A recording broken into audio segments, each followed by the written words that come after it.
Between 1986 and 1987, Square had established themselves as an up-and-coming video game publisher and developer in Japan. Much of their success had come from developing games for personal computers. But after reinvesting a significant portion of their earnings back into the company, Square were confident that their successes could be replicated on the Famicom and its popular peripheral, the Famicom Disk System. What followed could not have been predicted. Pushing too far outside of their comfort zone, Square became trapped. They had aspirations to become one of the best video game developers in Japan, but by the end of 1987, they had become a shadow of their former selves, sucked into the rat race of producing shovelware for the Famicom Disk System in order to simply survive. The release of Final Fantasy would then change everything. Its commercial success provided Square with financial security. But beyond that, Final Fantasy had restored the company's reputation and convinced employees such as Hironobu Sakaguchi that they belonged within the video games industry. Freed from its shackles, Square pushed in a bold, new direction. This would set the stage for the release of a brand new video game that would be revolutionary, and it would be called Final Fantasy II.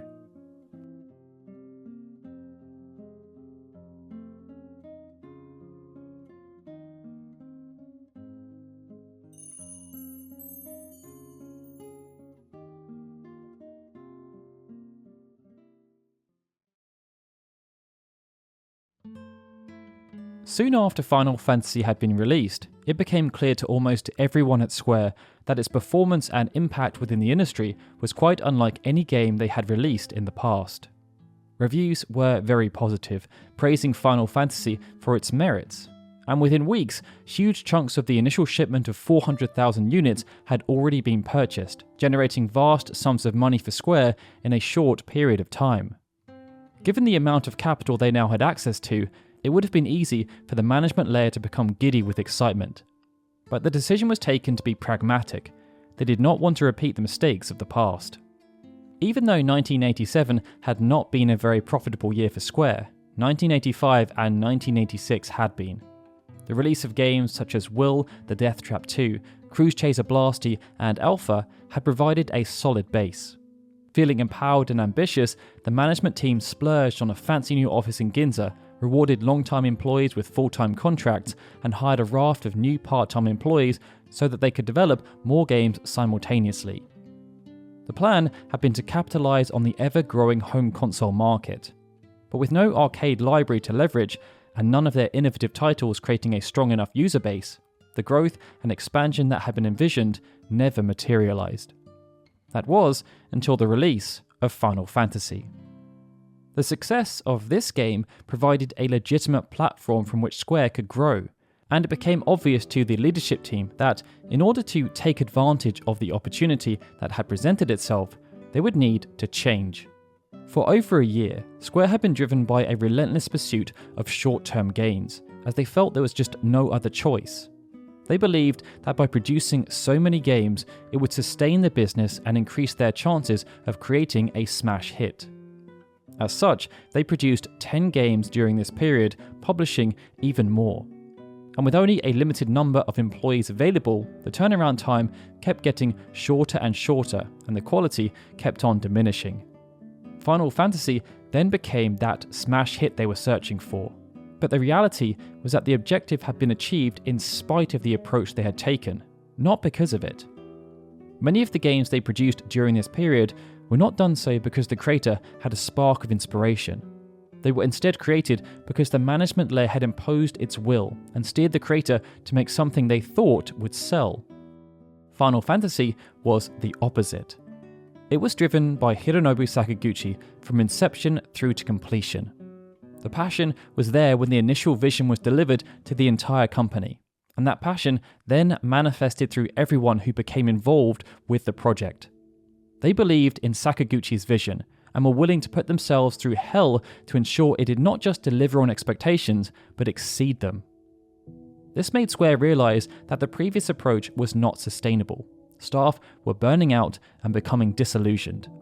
And so, from that point forward, the decision was taken to move away from their relentless pursuit of short-term gains. They would instead focus on a more long-term strategy that favoured quality over quantity. To facilitate this new strategy, almost the entire development arm of Square was restructured. Prior to the shift, there were, at times, up to 4 separate development teams. These teams would each have a designated leader, and there would be a handful of individuals who were assigned to support as dedicated resources. Everyone else was then fluid, serving as a floating resource that could jump in and help out with whatever was required at that specific moment.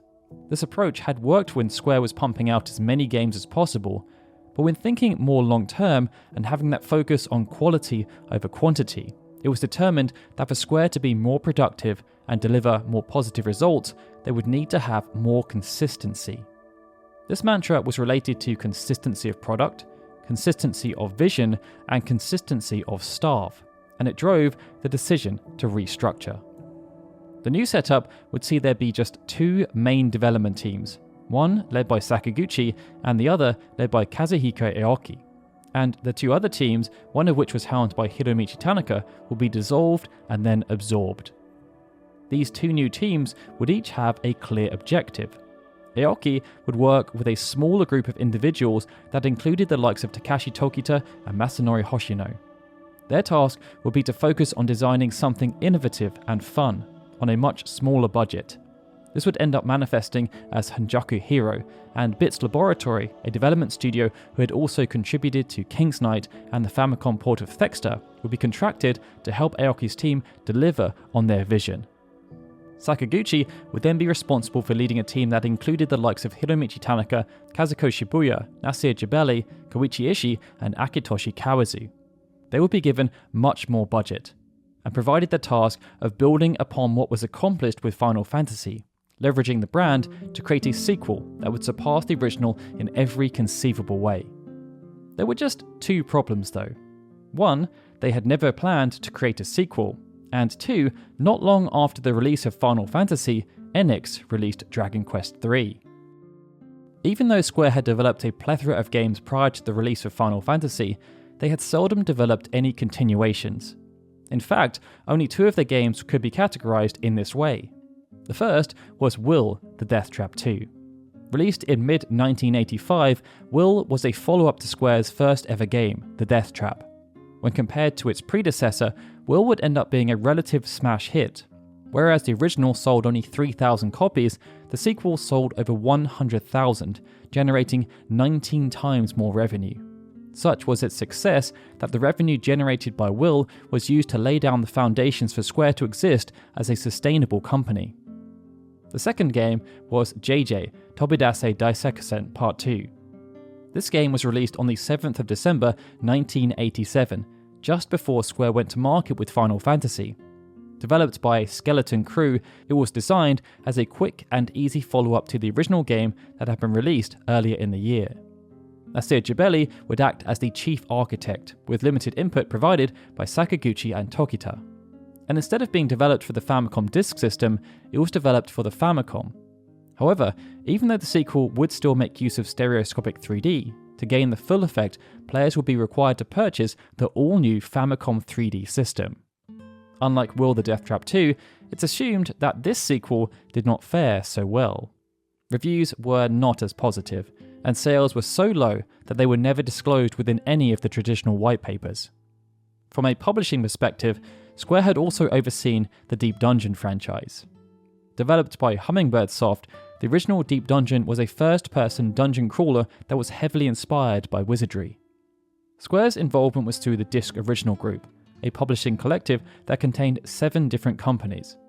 It was set up as a way of helping them to compete against bigger players on the Famicom Disk System. But whereas 6 of these companies would oversee development and management of their respective IP, Square would then take the lead for everything else, including the sales and marketing of all produced titles.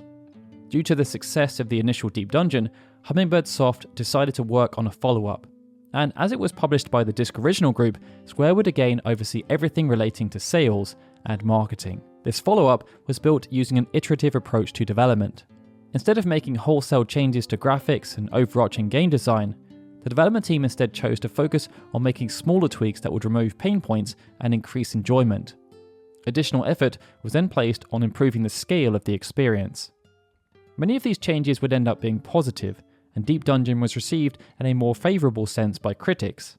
But while the improved scale was appreciated, there was also a sense that everything else about the game was a bit too derivative and lacking innovation.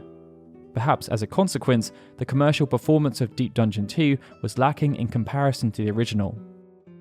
Within the wider marketplace, other publishers had also been experimenting with how to go about the production of sequels, and two of the more intriguing examples came from Dragon Quest and Zelda. By the time Final Fantasy had released, there were already 2 Dragon Quest games in the marketplace. There were distinct similarities between the 2 games, but a concerted effort had been placed on making them feel unique. And this was done by either improving aspects that just did not resonate with consumers, or by implementing elements they were unable to do so before, due to technical or knowledge-based limitations. Part of the reason they were able to do this in such an elegant manner was that there was always a long-term plan associated with Dragon Quest. Even though role-playing games had a market on personal computers in Japan, they were still niche, and amongst the console user base, they were almost unheard of. As a consequence, both Koichi Nakamura and Yuji Horii knew that even if Dragon Quest was heralded as the best role-playing game of all time, they would struggle to establish it as a must-have title due to how underdeveloped the overarching genre was. From the beginning, they therefore planned to produce multiple Dragon Quest games, so that both the franchise and the role-playing genre would start to gain recognition. It was for this reason that development on Dragon Quest II started before Dragon Quest had even shipped. And it meant that instead of overseeing wholesale changes, Nakamura and Horii sought to evolve and refine what they had already created. Perhaps one of the best examples of this related to the party setup. In the original Dragon Quest, emphasis was placed on there being only one playable character.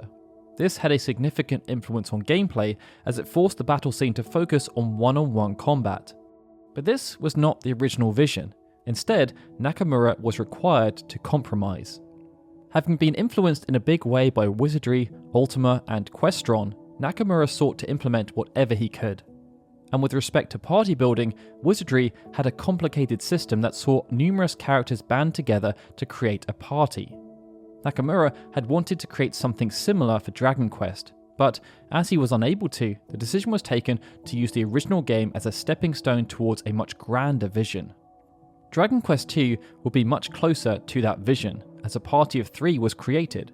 This would consist of 3 predetermined characters, the hero, the prince, and the princess, and they would each have their own individual stat growth, equipment, and spells. Further to this, by having 3 party members, the battle scene was also made much more complex. It saw multiple monsters added as enemy combatants, and by introducing basic buffs and debuffs, Dragon Quest II became a much more strategic game. The narrative, overseen by Horii, was also spruced up. Perhaps anticipating that people playing Dragon Quest II might not have experienced the original game, the decision was taken for there to only be a loose narrative connection between the 2 games. But there was a connection. It would see Dragon Quest II set 100 years after the events of the original game, and the protagonist would be a descendant of the original protagonist. Dragon Quest III would then continue in a similar manner. Arriving on the 10th of February 1988, Dragon Quest III would serve as a culmination of everything the first 2 games were attempting to achieve.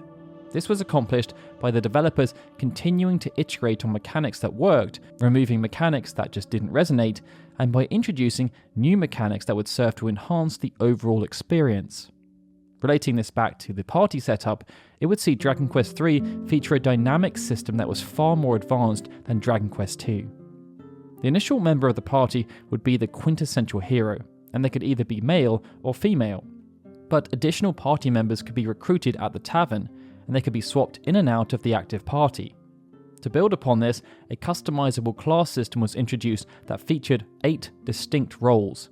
It would also be possible to respec characters, allowing for a greater degree of freedom. Dragon Quest III would also retain a narrative connection with the original game, this time serving as a prequel. It would see the introduction of a named protagonist called Erdrick, who would be a distant relative of the hero from the original game. Dragon Quest III would also feature an evolved form of narrative that saw focus shifted on an episodic structure, with each passage of the game having equal importance.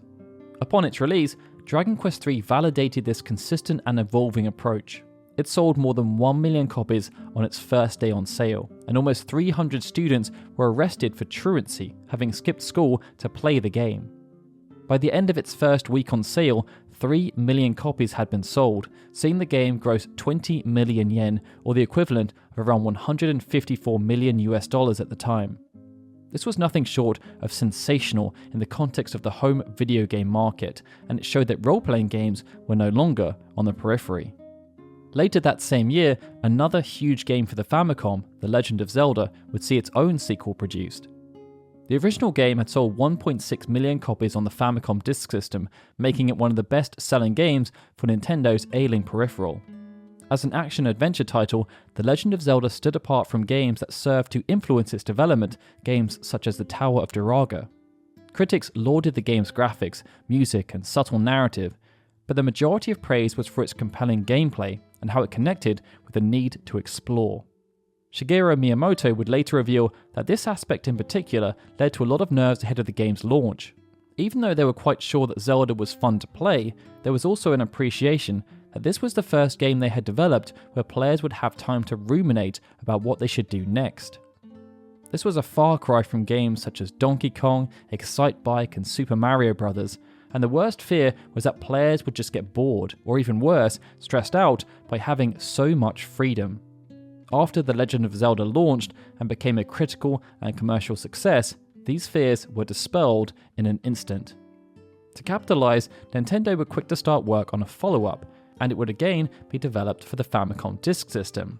But even though a solid framework had been created, Miyamoto made an unorthodox decision. Instead of iterating, he chose to almost treat Zelda 2 as an original game. Some core elements would be retained, and the narrative would serve as a continuation, with Link returning as the protagonist a few years after the conclusion of the original game. Lore-based elements such as the magical sword also returned, but the wider narrative was evolved and gameplay saw fundamental shifts. The follow-up would still be overseen by Miyamoto and his close collaborator Takashi Tezuka, but no other staff members would return. In fact, development was conducted by a different team entirely, as Miyamoto wanted the two games to be fundamentally different. On the surface, this seemed like an extreme choice, but Miyamoto felt it was necessary to maximize the potential of an IP. An almost identical approach was taken with Mario Bros., as Super Mario Bros. Was developed by a different team, and had fundamental differences with game design. Donkey Kong would also go through a similar growth. In the case of Zelda 2, this would see the game transition from being a top-down action-adventure game to a side-scrolling adventure game that featured a robust and complex combat system. Role-playing elements would also be overlaid, with Link having numerous attributes that could be upgraded when leveling up. Upon launch, Nintendo were praised for their bold choices. Famitsu scored Zelda 2 as the second best game of 1987, with only Dragon Quest II receiving a higher score from the publication. And there was a sense that the game delivered an action role-playing experience unlike anything that had ever been seen before. Sales were also strong, and even though Miyamoto felt post-launch that they had made a huge mistake, as he felt it served as one of the few instances where they had rolled the game design dice and ended up with something that felt inferior to the original game, at the time, fans were not deterred by the change in approach. This, along with the iteration philosophies implemented by the development team working on Dragon Quest, showed that sequels did not have to be orthodox. They could deviate in quite significant ways and still deliver a compelling experience for fans who would enjoy the previous installment, and that principle would have a profound impact on the development of Final Fantasy II. As development on the original Final Fantasy proceeded, everyone working on the game became more and more convinced it would succeed. That conviction was personified by Sakaguchi, who had heated discussions with his superiors around how many copies of the game should be shipped. That Final Fantasy would sell upwards of 500,000 copies was a testament to the dedication and passion displayed by the team. They had poured all of their creative energy into the game, but with so much focus placed around ensuring the game would succeed, very little thought was placed around what they would do if it then actually did succeed. The business was, of course, restructured to take advantage of the opportunity that had been afforded to them by the unprecedented success of Final Fantasy. and Sakaguchi knew that the expectation would be there for them to deliver a bigger and better game that featured the Final Fantasy name. But as there had never been any thought about the what happens next scenario, and other properties had been released in the market by rival developers that were already bigger and better, the team who delivered Final Fantasy were in uncharted territory. With the decision made that Final Fantasy II would be the next project overseen by Sakaguchi and his team, initial planning discussions took place. But things were different this time around. Being brought back to work on a follow-up was not something that had been foreseen, and even though Sakaguchi was installed as the director, he was, by this point, creatively spent. Tanaka, his partner in crime, felt much the same. Neither had any grand vision for the project, and they were both suffering from mental and physical exhaustion. Their initial plan was therefore to make something quick and easy. This would have seen Final Fantasy II serve as a straight sequel, with numerous game design elements inherited from the original game and a narrative where the Warriors of Light would return to defeat a new threat that had emerged. This would have been a very safe option, and it would have been in keeping with what other franchises had done, such as Deep Dungeon, to try and maintain a similar volume of sales from one iteration to the next. But the franchises that wanted to grow so as to become something more than the original were ambitious and adopted bolder approaches. Other similar or adjacent properties, such as Dragon Quest and Zelda, have been able to expand their franchises by taking significant design risks while keeping a degree of narrative consistency. This allowed these iterative properties to connect, facilitating the creation of ever-expanding fantasy worlds that could draw players in and keep them hooked. It was the ideal approach, and it was tried and tested with other mediums too. But these properties had the benefit of being developed with the knowledge that expansion had a high probability of happening. The production of successive titles had been planned for from the beginning. That's where Final Fantasy differed. The production of a sequel or any kind of related property had never even been entertained. The game had been developed as a Hail Mary, and the team put all their energy into its development, holding nothing back. And this had been done for one simple reason: they did not believe there would be a sequel. It meant there was no grand plan beyond its release to replicate the continued success of games such as Dragon Quest. And unsure as to the best way to proceed, Sakaguchi opened up the floor to the team.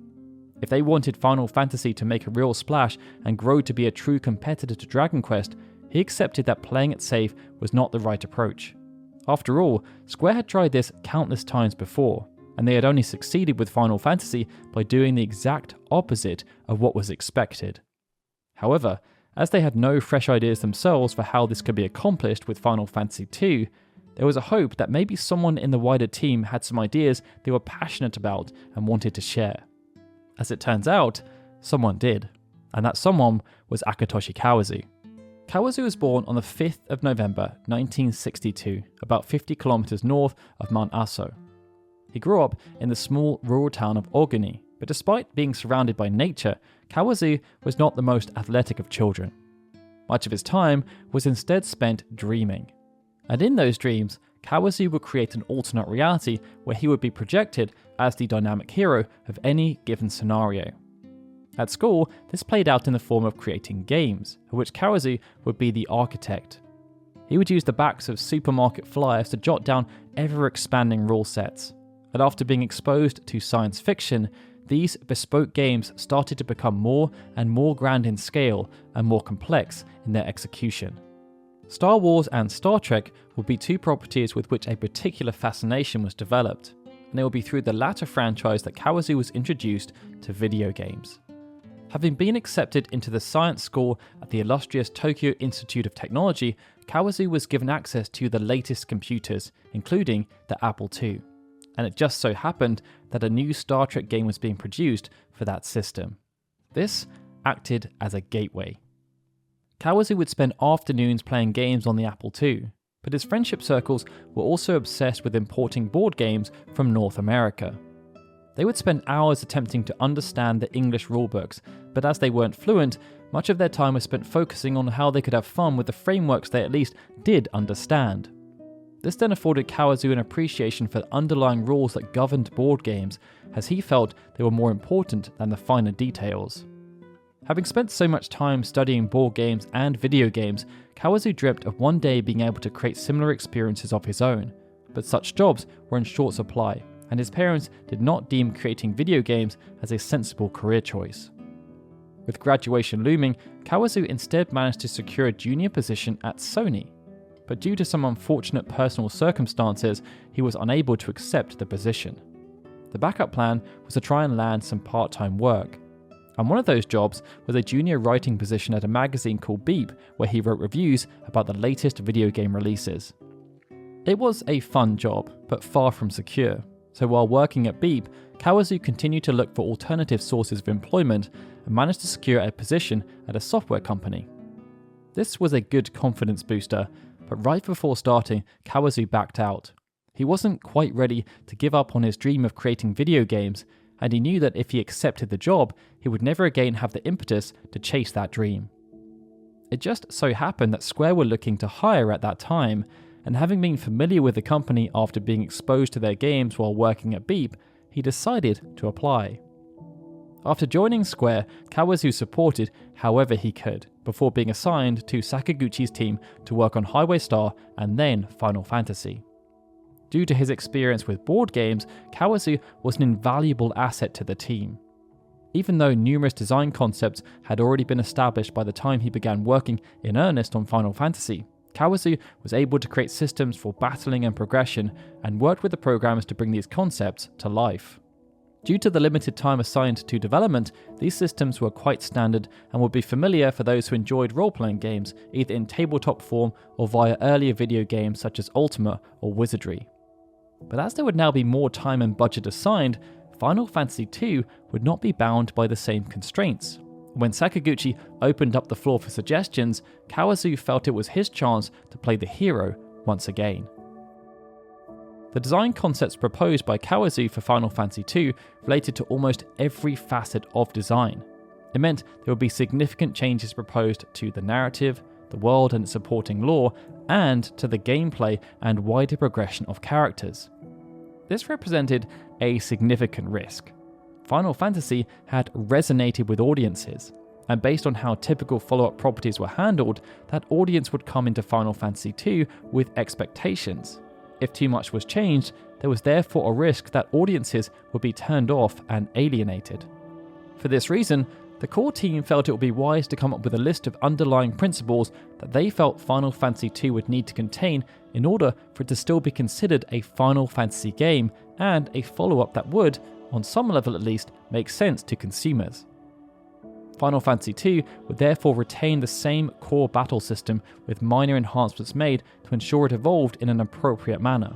And a similar decision was taken around naming conventions of spells and equipment. These two were kept consistent to ensure the game felt familiar to existing players. With the framework then established, other aspects of the game were opened up to innovation, and the first major area of focus was the narrative. In the original Final Fantasy, the narrative revolved around 4 mysterious warriors of light who had been fated to save the world from its impending doom. These warriors of light were designed to be narrative vessels, a pretty common design choice at the time. As such, the player could name them whatever they wanted and assign them to any of the available jobs. They would, of course, make active contributions to move the narrative forward by speaking to NPCs and performing certain feats.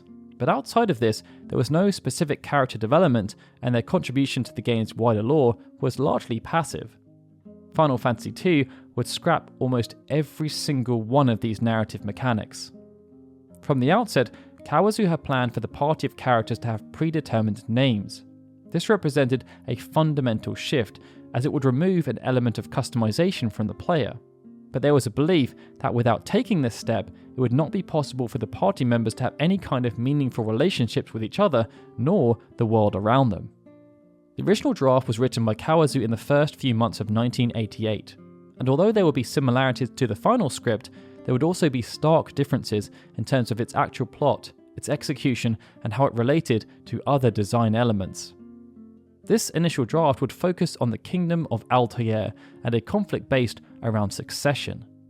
Basil, the king of Altair, was growing old, and his 3 sons vied for the throne.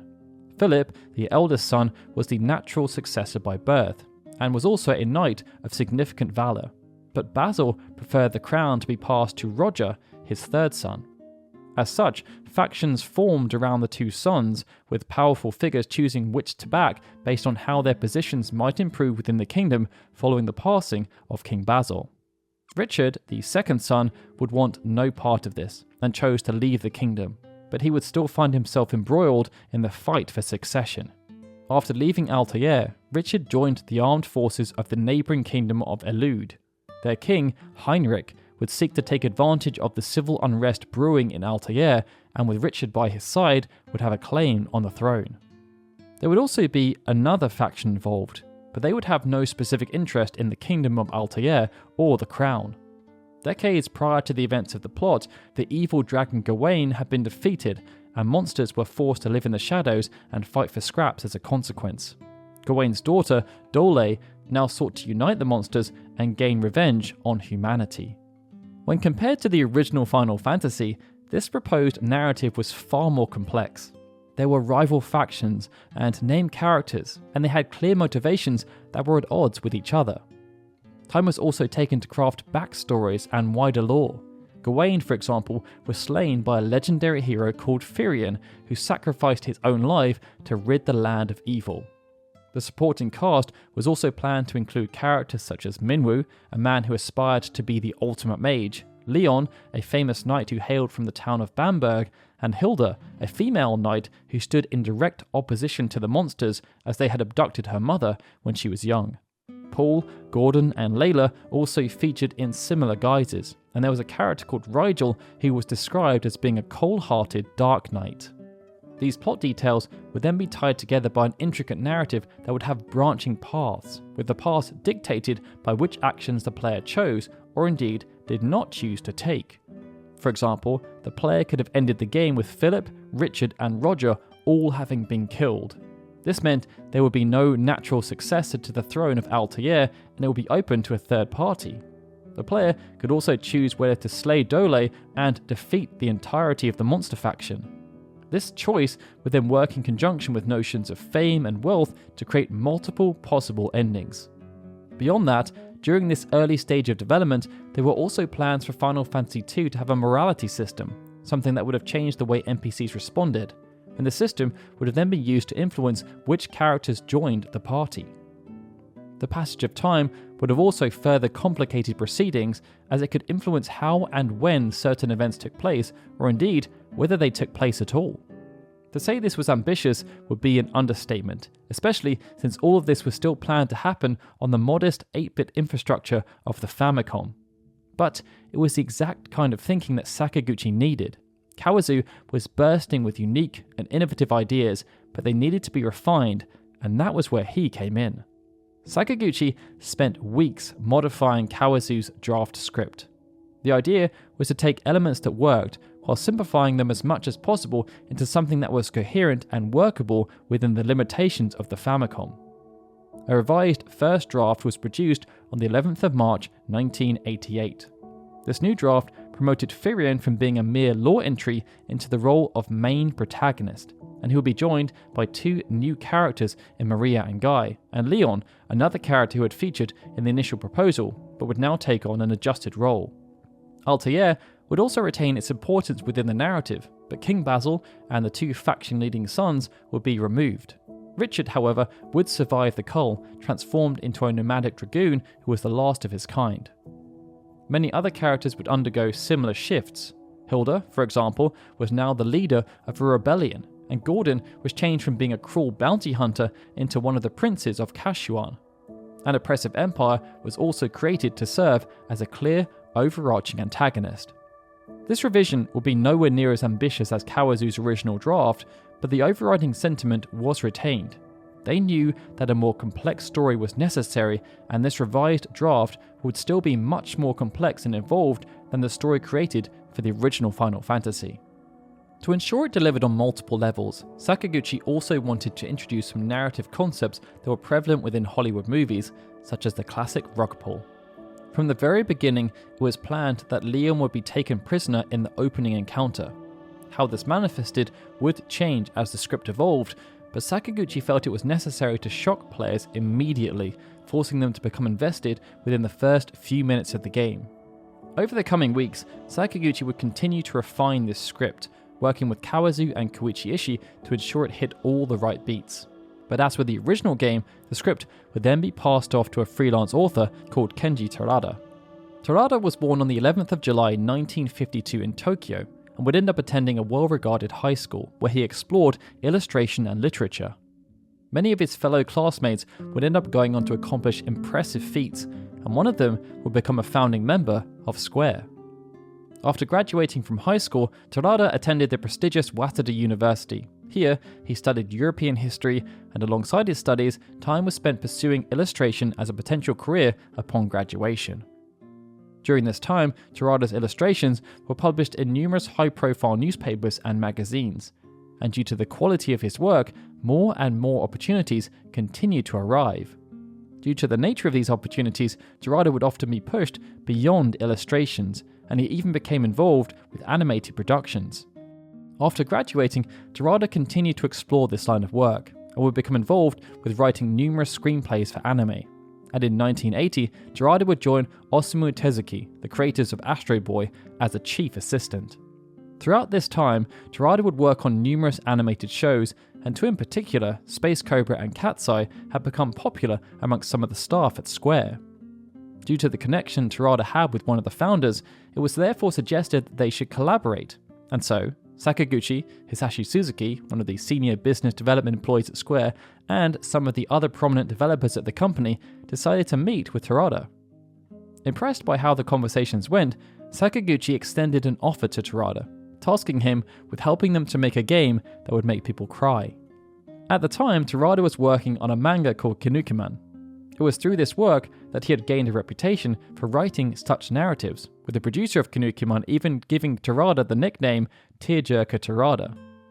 After the initial meeting, Terada was unconvinced as to whether it would be possible to replicate his writing style within the medium of video games. However, after talking more and more with Sakaguchi, he chose to accept the offer and started working on the original Final Fantasy. That game would of course end up being a huge success, and with the story seen as one of the highlights, both Sakaguchi and Terada were keen to continue the working relationship. For Final Fantasy II, the brief would remain the same, but the initial script writing process was quite different. Sakaguchi, Kawazu, and Ishii had each contributed to the wider outline, and Terada was responsible for taking the rough outline they had pulled together and turning it into a fully fleshed out narrative. The process was quite simple on paper, but in practice there were numerous hardships. Terada would find it difficult to handle the egos of some of the developers, as they had each become married to certain ideas and couldn't understand why they perhaps hadn't been given more spotlight within Terada's final treatment. On the other side, the developers would also need to try and figure out how they could incorporate some of Terada's original ideas into the game while maintaining balance. It led to certain elements being cut from the script, but as they were still such good ideas, Sakaguchi always held a belief that they would be able to use them for future projects. One thing that did become melded with Terada's script was an innovative dialogue system that would place more emphasis on NPCs. Unlike the original game, where NPCs would have set dialogue and they were far and few between, in Final Fantasy II, players would be able to talk to NPCs about specific keywords or phrases. Whenever new keywords were unlocked, players would need to go back and speak to NPCs as a way of learning more about the wider world. And the developers also believed that this would make the story progression feel more earned as opposed to it being spoon-fed. With the script taking shape, attention turned towards gameplay. To ensure a degree of consistency, the battle scene would remain quite familiar. This would see the same turn-based approach adopted, with the player able to input a certain set of commands, and these commands then being resolved alongside the enemy actions. Improvements would still be made, but they would mostly be tweaks designed to enhance the combat experience. This would, for example, see the exploitable party positioning mechanic from the original game replaced by the concept of rows. New attack states would also be introduced, allowing the player to take advantage of preemptive strikes or deal with unfortunate ambushes. With the core battle system being so similar, much of the focus was instead placed on creating a brand new progression system. In the original game, many decisions were placed by the job system. This included progression, but it also permeated into other aspects, such as the sprite each character would use. As Final Fantasy II would use predetermined characters, the development team did not believe this approach would work. They instead wanted each character to have a fixed sprite so as to enhance the narrative spectacle. This restriction led to the development of an ambitious and revolutionary progression system that would be guided by how players wanted to play, and this system would dovetail with the narrative. As Firion, Maria and Guy were planned to be inexperienced youths at the start of the game, the progression system would treat them as a blank canvas. Unlike the initial game, where roles would be chosen as the game began, it meant that for Final Fantasy II, the developers wanted to create a system that focused on nurture as opposed to nature. It meant players would get to see how their players grew as the narrative advanced, but they would also get to see them grow through the way they played the game. This meant jobs were removed, and every character could wield any weapon and use any spell. At the start of the game, they would be novices in every area. The unique progression element was then that the more they performed certain actions, the more proficient they would become. For example, if one of the characters used magic on a regular basis, they would not only see their MP pool naturally increase, enabling them to cast more spells or more powerful variants, but the spells they used more often would also become stronger and more effective at their function. Likewise, characters who use axes would see their axe proficiency increase over time, allowing them to deal more damage when using that particular weapon type. And characters who took a lot of damage but survived would gain more health, working with the adage of what doesn't kill you makes you stronger. The belief was that this system would allow for much more diversity in terms of character development. Instead of being restricted to a single job or role, players could make multi-purpose characters who could be hybrids, able to tank or serve as both powerful magic and physical damage dealers. To ensure everything worked as expected, Kawazu worked closely with two Japanese programmers. Ken Narita and Kiyoshi Yoshi had both worked on the original Final Fantasy, having been drafted in to assist with the development after Nasir Jebeli struggled to understand how to implement the role-playing concepts. Kawazu would sit alongside Sakaguchi and Tanaka in the middle of the room, tweaking design concepts and plotting new ideas. They were then back to back with Narita and Yoshi, and although this meant feedback could be provided with maximum efficiency, it also led to a lot of arguments. Everyone was just so passionate about their work, and frustrations would arise if concepts were not implemented as intended, or vice versa, if concepts were not grounded in the realities of what was possible on the Famicom.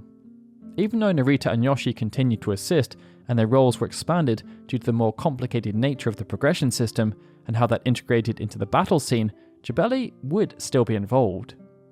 Sakaguchi often didn't quite understand how or why Jebeli did what he did, but there was no denying his genius. Some elements introduced with the original game had not even been planned. Jebeli had just added them of his own accord after being struck by a moment of inspiration, and it was similar when working on Final Fantasy II. They did, however, encounter an unforeseen issue. As Jebeli was a foreign national, he was on a strict work visa. For previous projects, this wasn't an issue, as the development terms were quite short, and this meant the visa could be renewed between projects. As Final Fantasy II was afforded an extended period of development, when Jebeli's work visa expired, there was no time to initiate the renewal process. This was far from ideal, as Jebeli was required to leave Japan and head back to the United States. As development had not been completed by this point, and Jebeli was integral to the project, Square were left with a choice. Try and find someone who could replace him in Japan and potentially delay the game, or do a lift and shift job, sending the core development team over to the United States so they could continue to work alongside their colleague. Due to the value of Jebeli, the latter option was chosen. It's reported that 6 members of the Japanese development team flew over to the United States, and huge customs fees had to be swallowed in order to transport all of the equipment and materials they needed. Further costs were then added through the hiring of rooms in a motel near Jebeli's residence in Sacramento.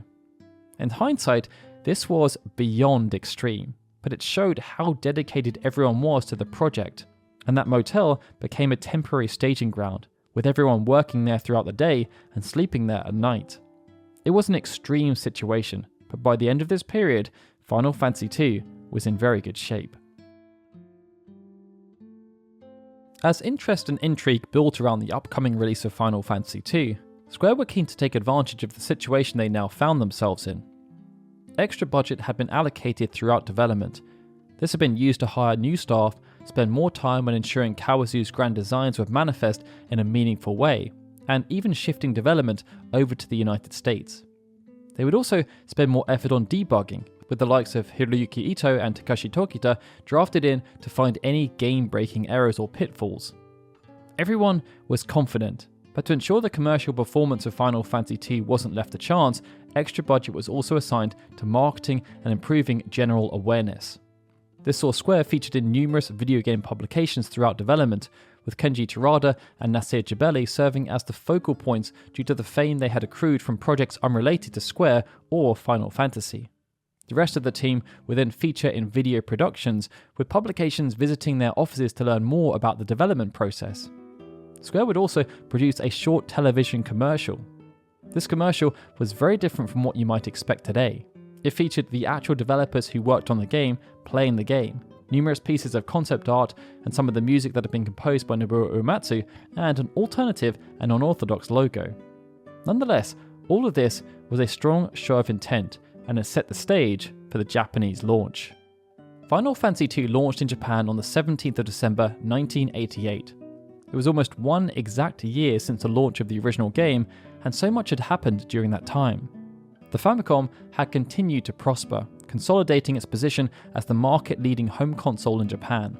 This growth had been supported by the launch of numerous high-profile games throughout 1988, with many going on to sell more than 1 million copies. One of the biggest was Super Mario Bros. 3, but few could have predicted the meteoric rise of Dragon Quest. The third installment was by far the biggest launch of any video game in the history of Japan, and it showed just how much appetite had increased for role-playing games. Final Fantasy II was primed to take advantage, and it was perhaps for this reason that Square decided to increase its retail price. Whereas the original Final Fantasy retailed for 5,900 yen, Final Fantasy II retailed for 6,500 yen. It was a noticeable hike, but fans across the country were undeterred. In spite of heavy competition from the likes of home console releases of Tetris and the latest Pro Baseball Family Stadium title, both of which would end up selling over 1 million copies, Square's new premium project would sell much faster than its predecessor. By the end of its initial run, Final Fantasy II would end up selling just over 760,000 copies, 46% more than the original Final Fantasy. When combined with a higher price point, this made Final Fantasy II nothing short of a breakout success. Whereas the original game had generated approximately 3.1 billion yen, Final Fantasy II had generated over 5 billion. At the time, this was the equivalent of just under $50 million, and it was monumental. These strong sales were spurred on by praise from the media. Famitsu awarded Final Fantasy II a 35 out of 40, 1 point higher than the original game. The majority of the 4-person review team were impressed by the depth of the scenario and how well paced it was. They also appreciated the focus placed on the named characters. However, even though the battle system was commended, there was also criticism for how much grinding was necessary and how time-consuming some of the battles could be. Family Computer magazine also awarded Final Fantasy II a higher score than the original game. Readers of the magazine who had been surveyed scored Final Fantasy II as a 26.49 out of 30. Readers awarded the highest mark for engagement, music, and the characters, whereas the lowest marks were given for its perceived value for money and how well the game played. The critical and commercial performance of Final Fantasy II highlighted that the decision to allocate more budget was justified. In spite of there being wholesale changes made to narrative development, the battle system, and progression, it had exceeded the performance of the original game in every conceivable way. This notion was then cemented by the performance of Final Fantasy II at Famitsu's Best Hit Game Awards. The awards were published towards the start of 1990, just over a year after the game had launched in Japan. Final Fantasy II would walk away with Best Role-Playing Game and Best Scenario, but perhaps most importantly, it would win Game of the Year, known as the Grand Prize, by a landslide. The judging criteria took into consideration critical scores, fan votes, and commercial performance, and after totaling everything up, Final Fantasy II received almost 20,000 points, 4 times more than Mother and the Game Boy launch of Tetris. Square could not have asked for much more, and as they looked to the future of the brand, the success of Final Fantasy II had galvanized the team and emboldened their choices. Its success also opened up numerous doors, and one of those doors was related to international expansion. Square had dipped their toes into the North American market throughout 1987, but they had never taken the primary risk. Like some other Japanese publishers, this risk was always deferred to specialists who would attempt to localize only their biggest properties. In the case of Square, the North American release of Tomodachi Daisuken would be handled by Acclaim, and Highway Star would be handled by Nintendo. Each game would be renamed as part of the localization process. Tomodachi Daisuken would become known as the 3D Battles of World Runner, and Highway Star was changed to Rad Racer. And by launching in these new markets, there was the potential to appeal to new audiences and bring in huge volumes of sales. Rad Racer, for example, resonated with international audiences in a way that Highway Star never had. This led to well over 1 million copies being sold in international markets, and it became a favourite for Nintendo whenever they wanted to showcase their system. Both of the games chosen for localization had been overseen by Sakaguchi, and it meant the original Final Fantasy would be the next logical choice for localization based on how well it had performed in Japan. But the sheer scale of the game represented a significant stumbling block, as in comparison to the other more arcade-centric titles, there was huge amounts of dialogue that would need to be translated. The North American release of Final Fantasy was therefore deferred until 1990, but it would be a hit upon launch, selling 700,000 copies. This was 180,000 more copies than had been sold in Japan, and perhaps more importantly, it was more copies than Dragon Quest had managed in the same region. The success of Final Fantasy was then followed up by the North American release of Makai Toshi Saga on the Game Boy. This was renamed to the Final Fantasy Legend to help build out the brand, something that was crucial, as Square's North American subsidiary had started work on a localized version of Final Fantasy II under the supervision of Kaoru Moriyama. By this time, Final Fantasy II had already been available in Japan for over a year, and Final Fantasy III had also become a reality. The plan was therefore to speed up work on the North American releases to capitalize on the hype that was building around the Final Fantasy brand. Such was the confidence of Square's North American subsidiary that this plan would come to fruition that they went live with a marketing campaign that said, "We see the future as a never-ending battle." It spoke of Final Fantasy as one of the best-selling role-playing games ever released by Nintendo, and pointed to the Final Fantasy Legend as being hot on its heels. The future was then teased as being Final Fantasy II, the Final Fantasy II Legend, and even Final Fantasy III, which was shown with a conceptual box art. Everything was set up for Final Fantasy to dominate the North American market, but localization times would prove to be a significant stumbling block. Localization had never been factored into the original development roadmap of either Final Fantasy or its successor, and it meant that English releases faced an unforeseen barrier in the form of memory capacity. Both games had pushed the memory limit for their Japanese releases, as they tried to squeeze in as much content as possible for consumers to enjoy. But the English language was not quite as efficient when it came to character usage, and this meant the narrative portion of the game would take up much more memory when compared to the Japanese releases. As Final Fantasy II featured even more focus on narrative, this became a complicated problem to solve, as almost every single line of dialogue would need to be truncated without losing the essence of the story.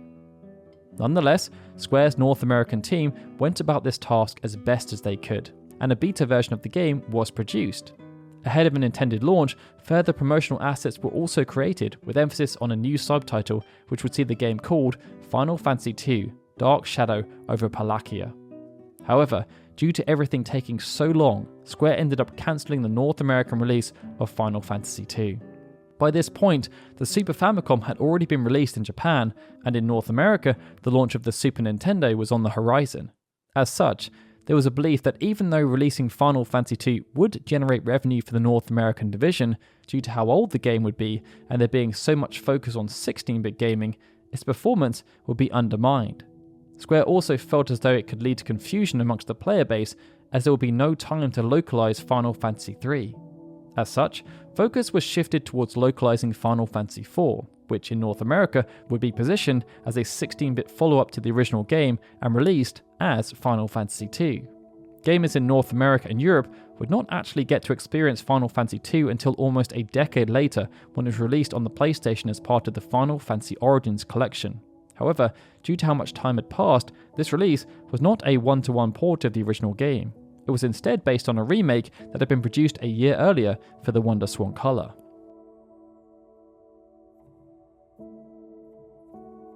As Final Fantasy II only had an initial launch on the Famicom, its global sales did not match what had been achieved by the original Final Fantasy. And as it didn't make it to North American and European shores until much later, its legacy has been somewhat tarnished amongst the fan base. In Japan, however, it broke all records associated with the franchise and won numerous accolades. And similar to the original game, it meant Square were keen to explore numerous initiatives that could enrich enjoyment of the story, the characters, and the music, beyond creating a video game that would serve as a direct successor. The release of Final Fantasy II would coincide with the launch of the official Final Fantasy store, and inside, fans would be able to find numerous pieces of merchandise that related to the original Final Fantasy and Final Fantasy II. Some of this merchandise capitalized on the general fervor around the franchise, such as All Sounds of Final Fantasy I and II, a combined soundtrack that featured music composed by Nobuo Uematsu from both games in one package. But this was only the start. Final Fantasy II, for example, would have unique pieces of merchandise produced that were much more focused. Perhaps one of the most intriguing was the Final Fantasy II Sonosheet or Flexi Disc. Realizing that music was one of the most impressive aspects of Final Fantasy, the decision was taken to produce a promotional version of the Final Fantasy II soundtrack. This would be delivered via the Sonosheet format, and it was given to everyone who purchased issue 22 of Family Computer magazine. The Sonosheet was double-sided, containing almost 10 minutes of music across its A and B sides, and it featured some of the most impactful pieces. This included, but was not limited to, the Rebel Army theme, the town theme, and Battle Scene 1. Similar to the original Final Fantasy, numerous books were also produced as a way of expanding the lore. 2 game books were released alongside the video game in December 1988, and another was released in the following year. But to ensure they remained appealing to both those who had played the game and those who hadn't, the books were created to be standalone offerings, and they were licensed to a variety of publishers. Futabasha, for example, published Final Fantasy II Dragon Treasures. Tokuma Shoten published Final Fantasy II Journey to Victory, and Continental Shobo published Final Fantasy II The Deadly Battle with Shogun Borgen. Each of these books would share lore with the video game, but they would take a different approach when it came to execution. Final Fantasy II Dragon Treasures, for example, was set within the exact same game world, but it served as an alternate retelling of the main story. As such, Firion was replaced as the main protagonist by a new character called Princess Marie, who was designed to be a combination of Princess Hilda and Maria. Marie's party would still include Guy, and their quest would focus on a valiant attempt to obtain the legendary magical power of the Kashuan Keep in order to defeat the evil Emperor. The next book release, Final Fantasy II Journey to Victory, would act as a side story. It would take place in and around the start of the video game, and many of Final Fantasy II's main cast would have cameos, but it would focus on the struggles of a young rebel called Mid. Mid would then be joined by Neve, Thane, and Burger as they attempted to join up with the rest of the rebel army in Fynn. The third book, Final Fantasy II Deadly Battle with Shogun Borgen, would also provide an alternate retelling of the main story, but it would propose more of a what-if scenario. In this narrative, Firion and the rest of the party were killed during the prologue by Borgen, and Deist and Mysidia had been destroyed. Borgen would have also taken command of a huge warship and was wreaking havoc, something that saw Minwu slain and Joseph declared missing. The quest was therefore focused around defeating the maniacal Borgen, and Cid and Richard would be focal points as they would help to mount some kind of resistance. In addition to this third book, throughout 1989, Square also started to produce literary works that were much grander in scale. And perhaps the most noticeable in relation to Final Fantasy II was dubbed Final Fantasy II Nightmare's Labyrinth. To show the seriousness of this particular endeavour, unlike the previous game books, which were penned by authors who were unconnected with Square, Nightmare's Labyrinth was penned by Kenji Terada, the writer of both Final Fantasy I and II, and it featured brand new artwork from Yoshitaka Amano. It was intended to be a direct novelization of the game, but it ended up being so much more. When working on the game, Terada had been asked to create a scenario based on the thoughts of Kawazu, Sakaguchi, and Ishii. This had been created with consideration for the medium, but the development team were required to make changes to ensure a coherent story could be told within the character limit and cartridge size constraints of the Famicom. For the novelization, no such constraints existed. This meant that even though the main axis of the story remained the same, Terada decided to make some pretty significant adjustments. It saw concrete backstories provided for the main cast of characters, as well as Emperor Matthias, with particular focus placed around how emotionally troubled Leon was. Terada also decided to make the relationship between Firion and Maria unambiguous, revealing that they ended up together after the final fight. Much of this made complete sense, as there just hadn't been the space within the 8-bit video game for this kind of detail. However, Terada also took things further, and these changes weren't related to embellishing details. Important side characters such as Richard, Sid, and Joseph were cut, and it was revealed that the main antagonist of Final Fantasy II was in fact not Emperor Matthias. Instead, it was Satan, who had taken on Matthias' likeness after being sent to the underworld. Due to these changes, the placement of Final Fantasy II Nightmare's Labyrinth remains contentious.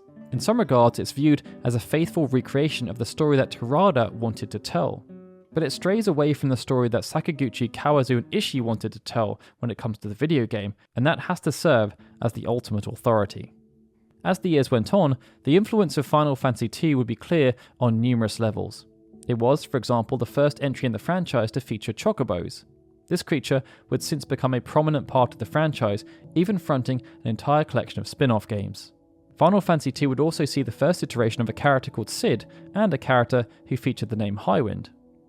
As a standalone entry, the game would also have a certain degree of reverence amongst the community, and this would be there to counter elements of derision that have crept in due to its unorthodox progression mechanics. These differing notions would persist as Final Fantasy II would be re-released multiple times. The first re-release came on the WonderSwan Color. A remake of the original Final Fantasy served as a launch title for the WonderSwan Color, and 50% of those who bought the console also picked up a copy.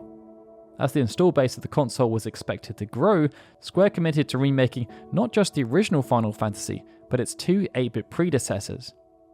In the case of Final Fantasy II, time was spent creating a host of new cutscenes that helped to add more context to the story. The development team were also able to create improved sprites and high-quality pre-rendered backgrounds, which in the case of dungeons even saw the introduction of some 2.5D graphical effects. Alongside these changes, numerous quality-of-life updates were introduced to make sure the gameplay mechanics were aligned with the 16-bit era. These included, but were not limited to, players seeing damage incurred and recovered displayed in real time, and auto-targeting. This then ensured a turn was not wasted if the planned target had already been defeated. It meant the WonderSwan Color remake of Final Fantasy II was solid, but despite there being more consoles in the hands of consumers upon its release, sales failed to match those posted by the remake of the original game. As Final Fantasy II had sold more than its predecessor on the Famicom, this must have been considered a disappointing return, and it was symptomatic of the wider negative sentiment that had grown around the game in the years following its release. To counteract this, subsequent ports of Final Fantasy II on the PlayStation and Game Boy Advance were bundled with the original game. It wouldn't be until 2007 that Final Fantasy II would receive its next major standalone release. Produced as part of the Final Fantasy 20th anniversary celebration, Final Fantasy II on the PlayStation Portable served as an amalgamation of the previous versions. It contained all of the positives with issues ironed out. Further, it also contained the Arcane Labyrinth, a series of 3 new dungeons, and the Arcane Sanctuary. The same approach was then taken for the Pixel Remaster, which was released alongside its 8-bit siblings on the 28th of July 2021. The latest release again highlighted the general trend that time has not been kind to Final Fantasy II. Whereas the majority of the Pixel remasters have received collective review averages of around 90% on Steam, Final Fantasy II languishes down at 78%. There's also been a trend towards Final Fantasy II appearing dead last whenever professional video game publications create tier lists for the mainline entries. GameSpot and The Escapist, for example, published editorial pieces after the release of Final Fantasy XVI, and Final Fantasy II ranked 15th out of 15 on one and 16th out of 16 on the other. Even the creators themselves have leaned into this, as shown by comments made by Sakaguchi during a promotional interview conducted alongside Final Fantasy XV director Hajime Tabata. None of this, however, should take anything away from what the game accomplished when it was released on the Famicom back in 1988, and everyone who contributed to its success should be proud of its achievements. And that's because it should not be understated how revolutionary Final Fantasy II was. Its predecessor had been an unexpected and welcomed success, reversing the negative trajectory Square had been on. The safe option would have been to iterate and keep things simple, so as to consolidate their position in the market.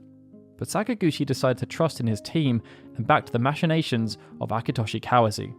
Given the relatively huge budget that was assigned to the development of Final Fantasy II, this was a huge risk to take, and had the risk not paid off, it's safe to say Final Fantasy would not be the franchise it is today.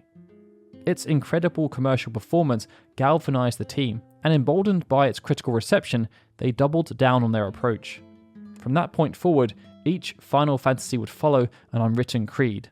It would demand that any numbered game to feature the name Final Fantasy would be inherently unique, and it's this creed that has helped to make the franchise so special for so many people around the world in the decades that followed. Before closing out, I'd like to give a big thank you to all of our Patreon supporters for helping to fund the creation of this video. Without their support, this video simply would not exist in its current form. Funds have been spent on paying for external support that's needed to help edit this video to such a high standard, but Patreon supporters have also been at the very heart of the process, shaping the documentary by the use of their exclusive voting rights to decide the content that is contained within each chapter. To that end, if you would like to help make the complete history of Final Fantasy III even bigger and better, then please do consider supporting us on Patreon at patreon.com/FFunion. I'd also like to thank Jane, the editor of this video. I think you'll all agree that she has done a fantastic job in bringing my words to life. And then there's John Oath and TPR, who deserve special mention for allowing us to continue to use their musical arrangements throughout this video and our content in general. If you enjoyed the music you've heard throughout, please check them out on Spotify and YouTube. And lastly, I'd like to say a big thank you to everyone who's part of our amazing community. Whether it's liking, sharing, commenting, or watching our videos, you continue to show up and make producing videos like this more than worthwhile. These long-form endeavours are always a huge risk on our part, and they take a considerable amount of time to research, write, edit, and produce. But it's the direction we will continue to take the channel in, and we only hope that the content we deliver is in line with your expectations. With that, this is Daryl, signing out. I'll see you all again soon for more Final Fantasy goodness.